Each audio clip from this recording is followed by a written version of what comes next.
And one thing that I don't think people talk enough about, especially in the entrepreneurial world, is like the mom brain is real.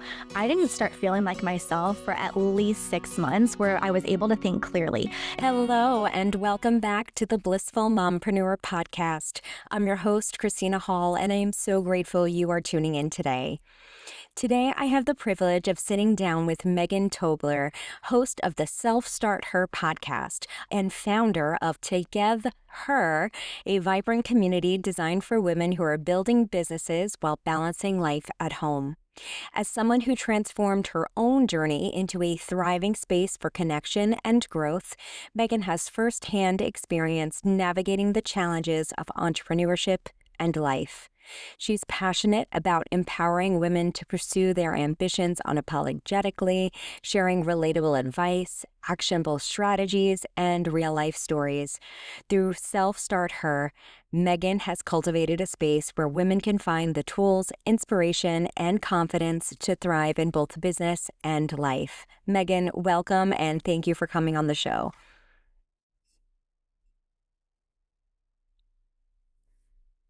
Hello, and welcome back to the Blissful Mompreneur Podcast. I'm your host, Christina Hall, and I am so grateful you are tuning in today. Today, I have the privilege of sitting down with Megan Tobler, host of the Self StartHer podcast and founder of toddler, a vibrant community designed for women who are building businesses while balancing life at home. As someone who transformed her own journey into a thriving space for connection and growth, Megan has firsthand experience navigating the challenges of entrepreneurship and life. She's passionate about empowering women to pursue their ambitions unapologetically, sharing relatable advice, actionable strategies, and real-life stories. Through Self StartHer, Megan has cultivated a space where women can find the tools, inspiration, and confidence to thrive in both business and life. Megan, welcome, and thank you for coming on the show. Thank you so much for having me, Christina. All right, so I was reading your website and particularly your About page, and I loved reading your story about what led, like the sequence of events that led you to start Self StartHer, the business. And I'd love for you to just share your story with our audience. Absolutely. So I actually came from a 10 plus corporate sales career.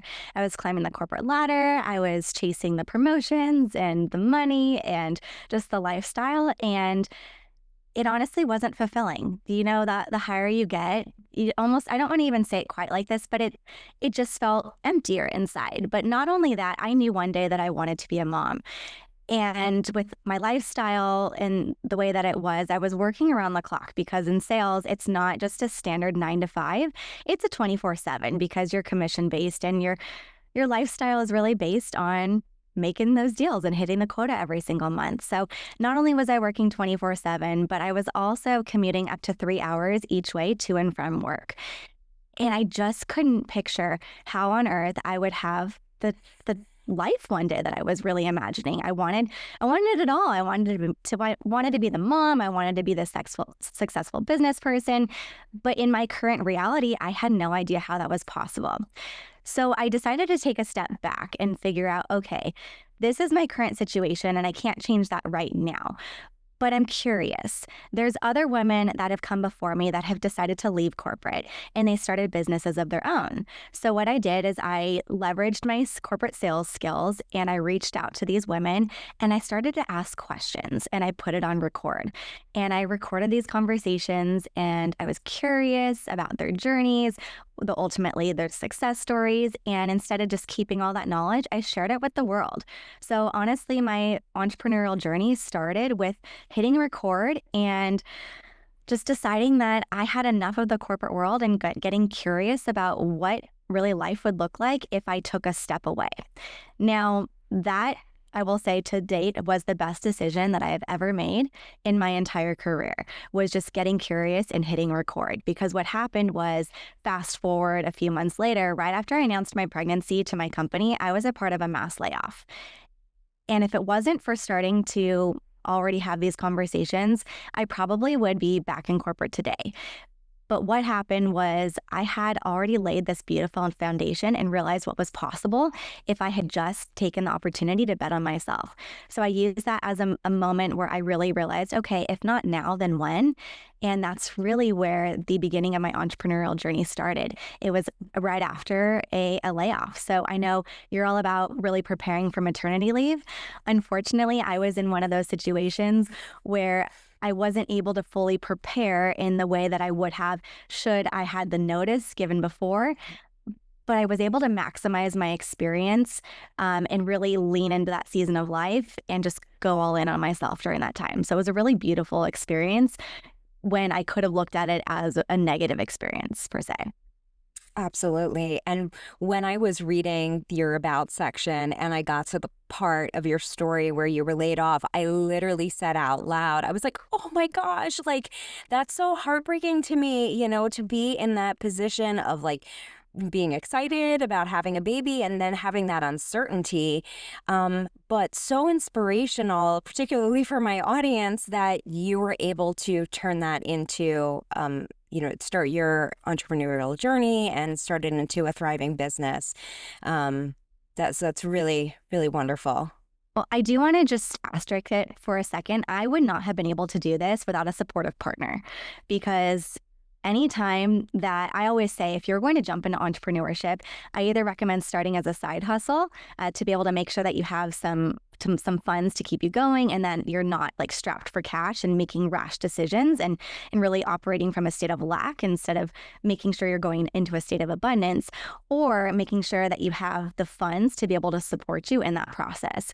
And so when I did get laid off, my husband and I did have conversations about money, because I was making multiple six figures a year and going from a 2 household income to 1 literally overnight, because I got a 3-week severance, and then also a little piece of paper that said, if you sign this, then you get your 3 weeks, and then you won't sue us, type of thing. So that's kind of the things that happen behind the scenes in corporate, but it was for the best. It truly is. Like, I believe that it happened for me and not to me, and really this is why we're here today.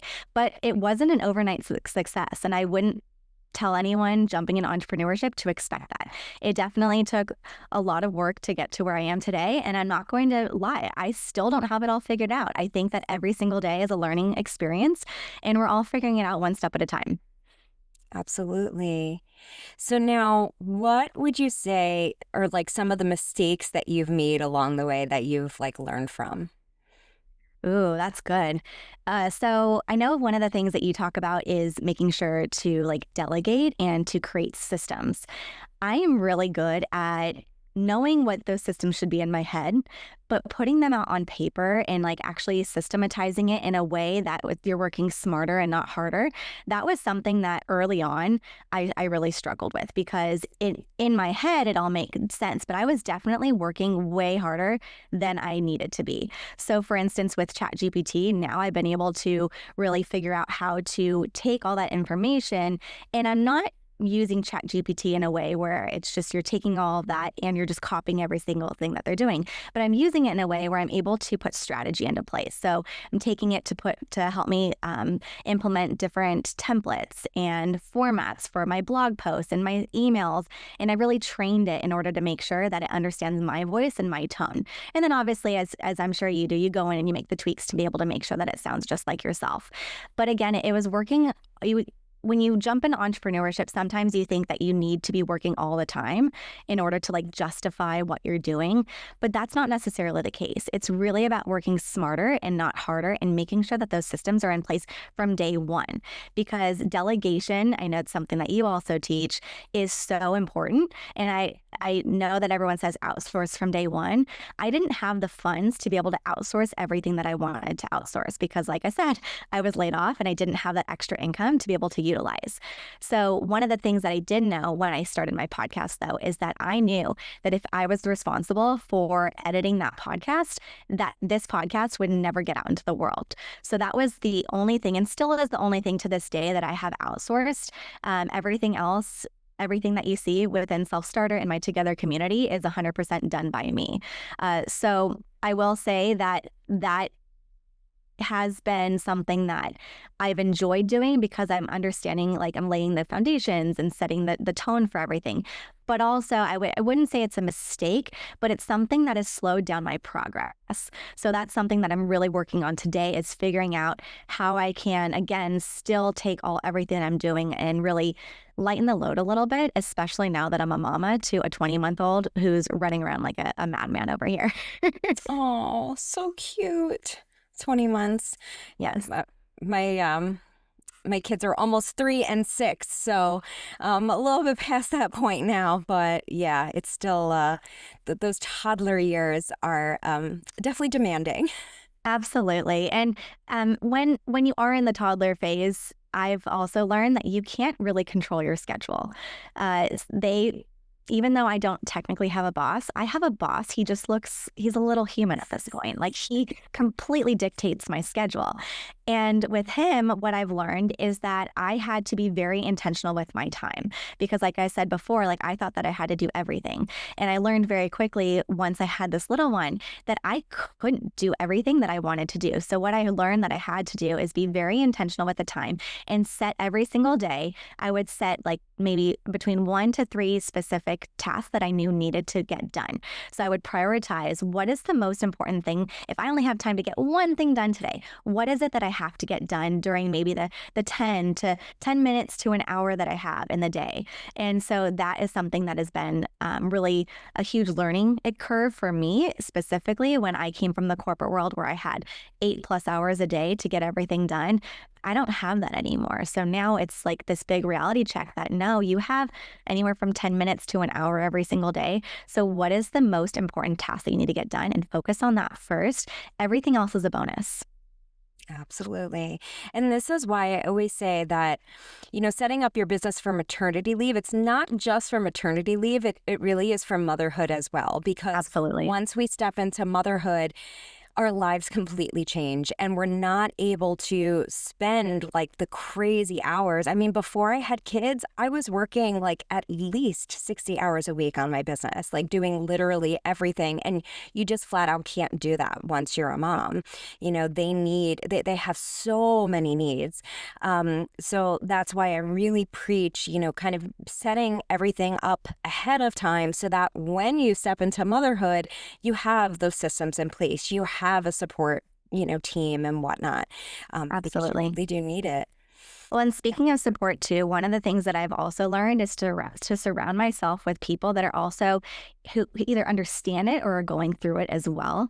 Because I think, especially in entrepreneurship, the hustle culture is really preached. It's like, just wake up earlier, just put in an extra hour every single day, like get up and get your workout in. And I'm sorry, but I had periods where my son was getting up at 4 a.m. There was no way that I was getting up an hour earlier in order to get my tasks done.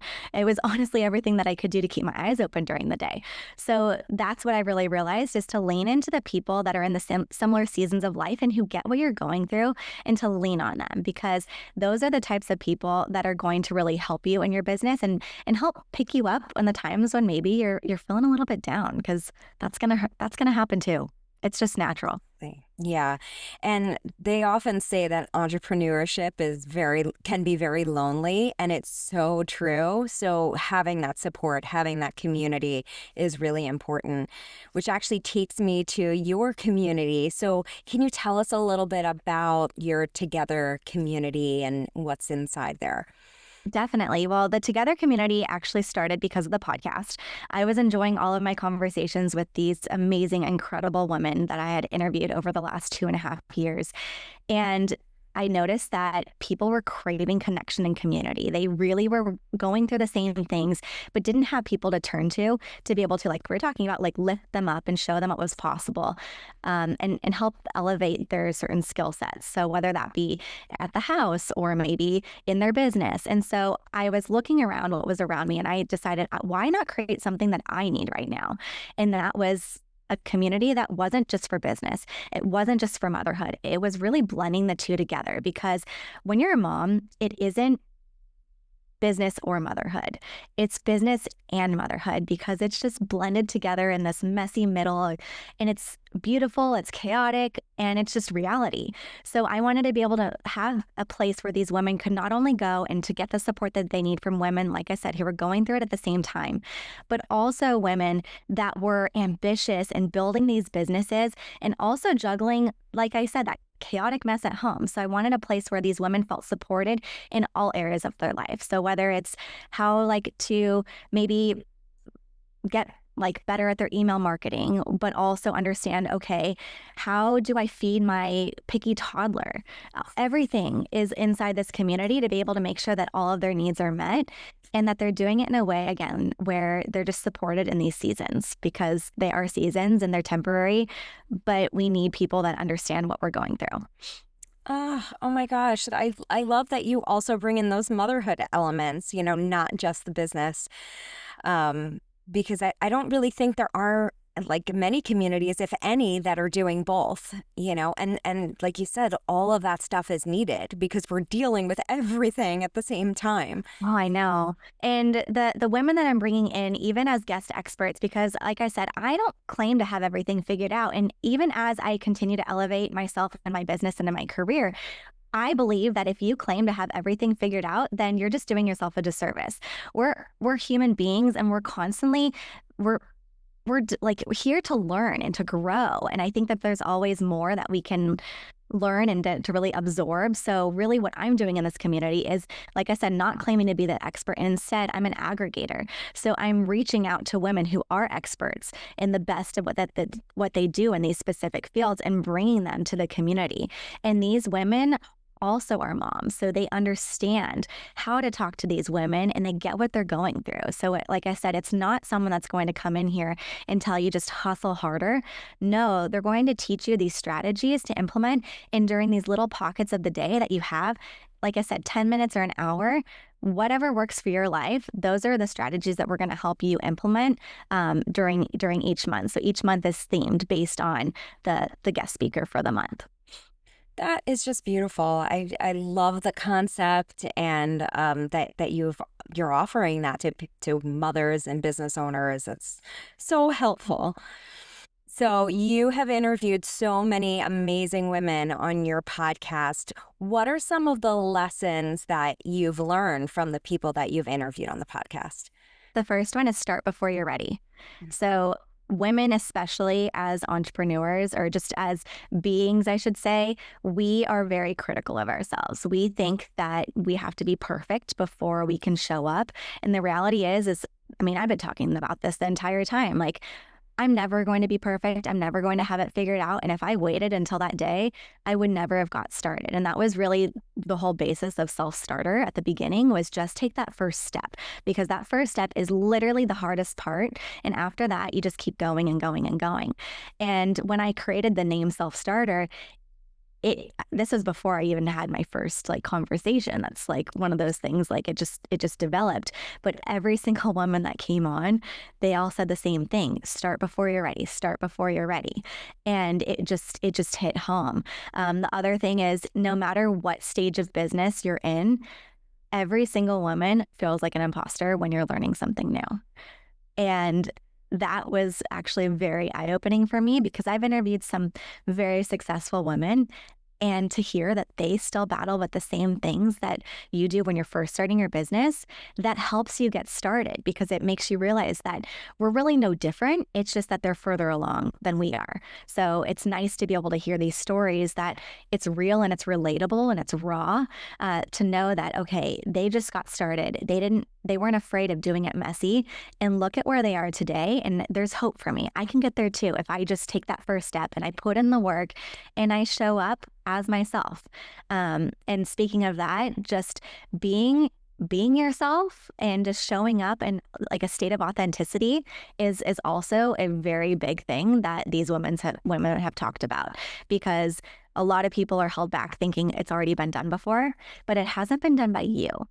And you might be the biggest differentiator of exactly what someone out there needs. So if you don't put yourself out there, you're actually doing someone that needs what you have to offer a disservice. So in a way, it's almost selfish by you not starting, right? I love that reframe. And I actually recently was reminded of it in a training that I went through. And I need that reminder all the time. So what I actually did is I used ChatGPT to remind me every morning. I scheduled a task so that every morning it sends me an email at 5 a.m. that says, I can't remember actually exactly how I wrote it, but it's like, don't get in the way of giving people, like helping people that you need to help, something. And it's like the same kind of sentiment that you were sharing. But it's like, I need to remind myself of that every single day, because otherwise I stay in that mindset of imposter syndrome and like, who am I to be doing this? And, it's wild, but you're so right. It's more important to to show up and help the people that need your help, because you have something to offer. You have all of your own experiences to share, and you can expedite the learning for somebody else. Yeah, absolutely. And I will say there was one person in particular that this always stands out, because I had only heard one person say this, but she said, you never know who you're going to meet next. And that one person could be the catalyst that completely transforms and changes your life. And I think that especially as moms, sometimes it's easy for us to be a little bit more reclusive, because we're just in the thick of it right now, and just sometimes trying to get by through the day. But the more that we put ourselves out there, ultimately, I will say that you're the one that's responsible for changing your life. But if you don't take those steps, if you don't put yourself out there, you might not ever meet that person who could potentially give you that break or that opportunity that could potentially change your life. So I thought that was a very interesting thing to do, or to say that she did make note of. And she did say, like, put yourself in rooms with people that are doing the thing, because they know people and they know people, and so on and so forth. So it all comes back to connections and community. That's the heart of everything. Yeah. And that's why your community is such a great place for women, because they're getting the connection, but they're also getting, the strategies, and that will help in so many different areas of their lives. So that's really tremendous. Now, you started your business while pregnant, were you able to take time off when the baby was born? How did you kind of set things up? I did as much as I could. I will say that I talk about trying not to the hustle culture. I definitely hustled a little bit more during my pregnancy in order to make sure that I could have at least a few months where I was not working around the clock, because I knew that my life was going to completely change. And I had no idea what it was going to be, because I knew it was going to be tough. But I had never been a mom before. They don't give you like an instruction book and a manual to how this is going to be. And every child's different. So you can lean on the stories from others. But again, like, your baby is going to be completely different, and the way that you handle things. So my podcast was really the main focus of my business at the very beginning. So what I did is I bulk recorded as many episodes as I could during that time. And that honestly has set me up to where I either am today, because I am so far ahead, where I am not, we're talking about earlier, in a state of lack at this point. I'm able to bring on like the guests that I feel are the best fit for my show, because I'm not just scrounging for the next best episode at this point. It's like I can be selective and make sure that what these women have to say on the show are going to resonate with my listeners. So it's just a really great place to be in. But what I was able to do is I was able to bulk record these episodes. I was able to make sure that they were all edited ahead of time, get them uploaded and into a schedule, make sure that all my emails are ready to go, and my social posts and everything like that. So that way I could almost have things a little bit more on autopilot. I will say my episodes were released on every Tuesday, so I still would make sure that I was still engaging inside of like the community and things like that, just to be able to make sure that I didn't totally fall off the edge of the earth here, and make sure that obviously the algorithm was listening and all those things like that, because I didn't want to go totally crickets. But that was an easy thing. It was an easy lift. It was something that kept me connected in a time where I needed it most. So that honestly didn't feel like a huge lift to me. That gave me something to look forward to when I felt like my life was kind of like Groundhog's Day every single day, where you're just bags under the eyes, greasy hair, and a messy mom bun. And just, did I shower today? I don't even remember. So it kept me on a little bit of a routine. But having the structure and the strategy that I put in place allowed me to take at least, don't quote me on this because I don't know the exact time, but it was around 3 to 4 months before I actually picked up the microphone again and hit record. And that was precious time that I would do all over again. So that's why I was initially attracted to you. It's because I understand how important it is to be present with your little one, especially at the very beginning. And when you're in like a corporate job, I would have had a dedicated maternity leave, but I knew that when I started this business, I had to create that for myself. And you have to be very disciplined going into that. Otherwise, like, your business can completely take over you. So it's like, I really just wanted to make sure that I got ahead of it and I was in control of my business and not the other way around. Absolutely. And you basically did everything that I preach, the batching ahead of time. And I always recommend, like, even batch beyond, like, when you want to return, because you need that buffer, Yes. so that you're not like returning and then you're like, okay, I have to release an episode on Tuesday, like, quick, like, schedule an interview.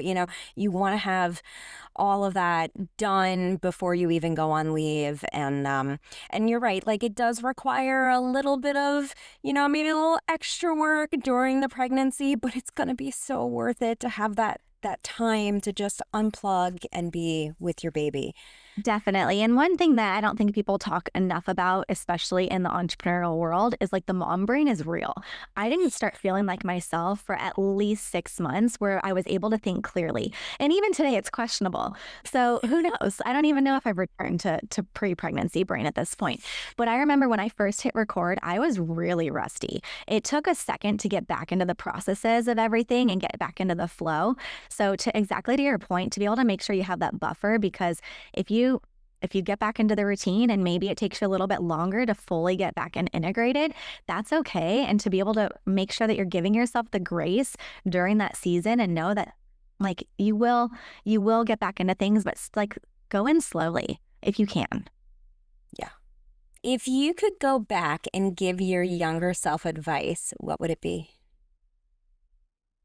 Ooh, that was good. I would probably say to stop overthinking it. I know something that has held me back is sometimes what other people might think instead of like what I truly want to do. And I know that in the past, that's held me back from just putting myself out there. And I will say that what I've learned is, like, I'm putting myself out there in ways that I have never put myself out there before. And most everyone has been extremely supportive. And I've also learned that most people aren't concerned about what you're doing. They maybe think about you for like a split second of every day while they're scrolling through their phones, and then they're on to the next thing. So like, you're like getting in your head. I was getting in my head. So I would just say, like, don't overthink it and just do it if you're feeling like called for something more. And if that was the case, I would have started this a long time ago. Wonderful advice. And Megan, how can our audience connect with you and learn more about your work? So the best way if you want to send me a DM, go to Instagram at self-start.her. And then you can also check out the website, just selfstarter.com. And if you want to join the community, just add a /together to it, and you can get the full information there. Would love to have you. There is a free option. So obviously, like, no pressure whatsoever, but a really easy entryway in to see if this is the right fit for you. Great. Megan, thank you so much for coming on the show and sharing all of your insights about your community and also your experience, with motherhood and entrepreneurship. Thank you so much for having me, Christina. It's been a really fun conversation.